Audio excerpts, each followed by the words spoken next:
네, 사랑하는 성도님들, 오늘부터 우리는 에스라서를 함께 묵상합니다. 자, 에스라서는 이스라엘이 바벨론 포로에서 돌아와서 다시 하나님의 성전을 세우는 그런 이야기입니다. 여러분, 이스라엘의 역사는 크게 세 시기로 우리가 나눌 수가 있습니다. 첫 번째가 바로 다윗과 솔로몬의 통일 왕국 시대이지요. 네, 영광의 시대였습니다. 그리고 두 번째 시대는 분열과 멸망의 시대이지요. 바로 솔로몬 이후에 우상숭배와 불순종으로 하나님께 징계를 받는 그런 시대입니다. 그리고 또 세 번째로 포로에서 돌아오는 회복의 시대가 있습니다. 그 회복의 시작이 바로 에스라서 말씀입니다. 자, 이스라엘은 바벨론에 포로로 끌려갔습니다. 그리고 70여 년간 고향을 잃고 살아갔습니다.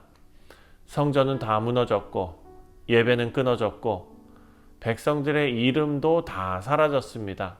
하지만 하나님께서는 약속하셨습니다. 예레미야 29장 말씀 70년의 기한이 차면 너희를 다시 이곳으로 돌아오게 하겠다라는 약속의 말씀이 예레미야 선지자를 통해서 하나님께서 주신 것입니다. 그리고 그 약속을 이루시기 위해서 하나님께서는 한 사람의 마음을 움직이시는데 이스라엘 백성도 제사장도 아니고 바로 이방의 왕이었던 고레스 왕이었습니다. 그래서 오늘 본문 말씀 1장은 1절에 이렇게 시작합니다. 바사왕 고레스 원년에 여호와께서 예레미야의 입을 통하여 하신 말씀을 이루게 하시려고 바사왕 고레스의 마음을 감동시키심에 그가 온 나라에 공포하고도 조서도 내려 이르되. 자, 바사왕 고레스의 마음을 하나님께서 감동시키셨다라고 기록하고 있습니다. 여러분, 이 한 구절이 에스라 전체의 그 문을 여는 그런 말씀입니다. 회복은 감동으로 시작이 됩니다. 하나님께서 사람의 마음을 감동시키실 때 역사가 움직이고 무너진 것이 다시 세워지는 것입니다. 죄송합니다. 오늘 이 말씀은 감동으로 시작된 그런 회복의 이야기입니다. 자, 1절부터 4절까지의 내용을 보면 우리가 이 말씀에서 생각할 수 있는 우리가 붙잡을 수 있는 그런 메시지가 있습니다. 바로 하나님의 말씀을 하나님께서 이루시기 위해서 사람의 마음을 감동시키신다라는 것입니다. 자, 고레스 왕은 우리가 잘 아는 대로 이스라엘 백성이 아닙니다. 이방 왕이죠. 하지만 하나님을 믿지도 않았지만 하나님의 뜻을 이루는 도구로서 쓰임받게 되었습니다. 2절 말씀을 보면 바사왕 고레스는 말하노니 하늘의 하나님 여호와께서 세상 모든 나라를 내게 주셨고 나에게 명령하사 유다 예루살렘의 성전을 건축하라 하셨나니. 자, 하늘의 하나님 여호와께서 세상 만국을 나에게 주셨다라고 고백하고 있습니다. 하나님께서는 믿는 자의 마음뿐만 아니라 세상의 권력자들의 마음도 하나님의 뜻을 위해서 감동시키신다라는 것을 알 수 있습니다. 자, 이 고레스의 칙령, 이 조서는 어떤 정치적인 명령이 아닙니다. 바로 예레미야를 통해서 주셨던 하나님의 약속이 이루어지는 것이었습니다. 하나님께서는 약속을 잊지 않으시고 또 그 약속을 이루시기 위해서 역사의 중심에 하나님의 손을 딱 두시는 것입니다. 우리 사랑하는 성도님들, 우리의 현실이 막혀 보일 때가 있죠. 하나님께서는요, 여전히 사람의 마음을 감동시키셔서 그분의 말씀, 하나님의 말씀을 이루신다라는 것을 우리는 오늘 본문 말씀을 통해서 알 수가 있습니다. 자, 우리 상황을 볼 것이 아닙니다.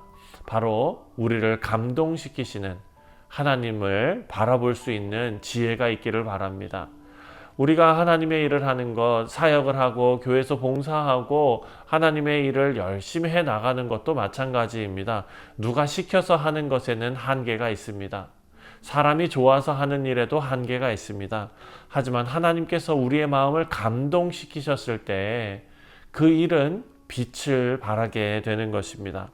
두 번째로 생각할 것은 바로 5절부터 6절까지 말씀입니다. 하나님께서는요, 그 감동된 마음으로 하나님의 일을 시작하게 하신다라는 것입니다. 5절 말씀을 보니까 유다와 베냐민 족장들과 제사장들과 레위 사람들과 그 마음이 하나님께 감동을 받고 올라가서 예루살렘에 여호와의 성전을 건축하고자 하는 자가 다 일어나니. 자, 이 구절이 어찌 보면 이 회복의 핵심이지요. 그 마음이 하나님께 감동을 받고 다 일어났다. 자, 이 성전이 다시 세워지는 이것은 명령으로 시작되지가 않았습니다. 바로 감동으로 시작이 되었습니다. 바벨론의 포로들 다 회복되고 자유를 보장받았다고 해서 모두가 돌아온 것은 아닙니다. 안정된 삶을 다 포기하고 그 70년의 세월 동안 1세와 2세, 3세도 있었을 것입니다. 바벨론의 생활이 오히려 더 익숙한 사람들이 생겨났을 것입니다.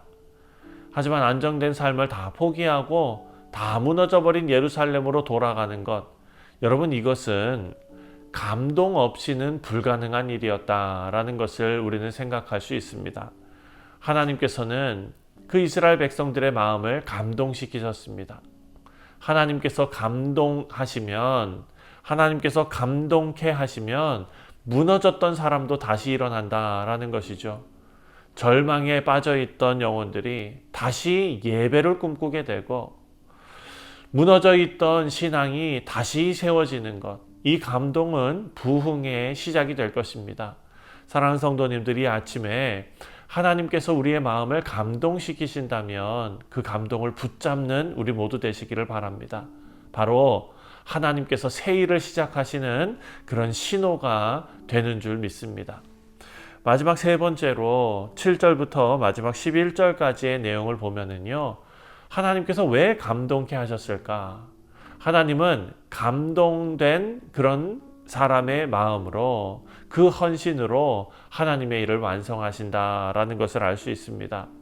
고레스는 마음만 감동된 것이 아니었습니다. 바로 행동으로 반응했습니다. 7절 말씀을 보니까 고레스 왕이 또 여호와의 성전 그릇을 꺼내니 옛적에 느부갓네살이 예루살렘에서 옮겨다가 자기 신들의 신당에 두었던 것이라. 자, 느부갓네살이 약탈해 갔던 성전의 기물들이 있었습니다. 그 기물들이 이제 포로 기간 70년 만에 다시 하나님의 성전으로 돌아오게 되는 것입니다. 무너졌던 성전의 그 모든 역사, 그 기억이 다시 회복되고 하나님께 드렸던 그 영광이 다시 되돌아오는 것입니다. 하나님께서는 감동으로 시작된 그 일을 헌신으로 완성하신다라는 것을 말씀을 통해 우리가 볼 수 있습니다. 사랑하는 성도님들, 감동은 마음의 반응입니다. 하지만 헌신은 우리 행동의 반응입니다. 하나님께서는 그 손을 통해서 교회를 세우시고 그 헌신을 통해서 약속을 이루십니다.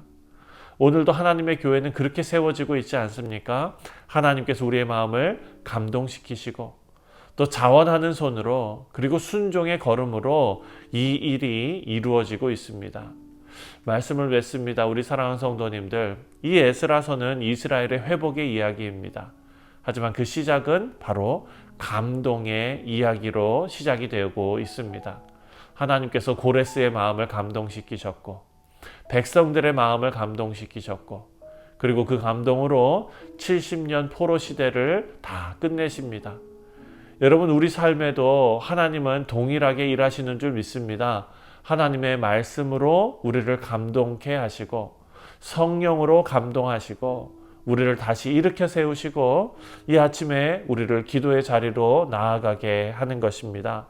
사랑하는 성도님들, 우리가 기도할 때에 하나님, 우리 마음을 감동시켜 주시고 무너진 자리에서, 포로된 자리에서 다시 일어나서 하나님의 전을 세우는 귀한 믿음의 백성이 다 되게 하여 주옵소서. 이런 기도가 있는 우리 모든 성도님들 되시기를 주님의 이름으로 축원드립니다. 기도하겠습니다.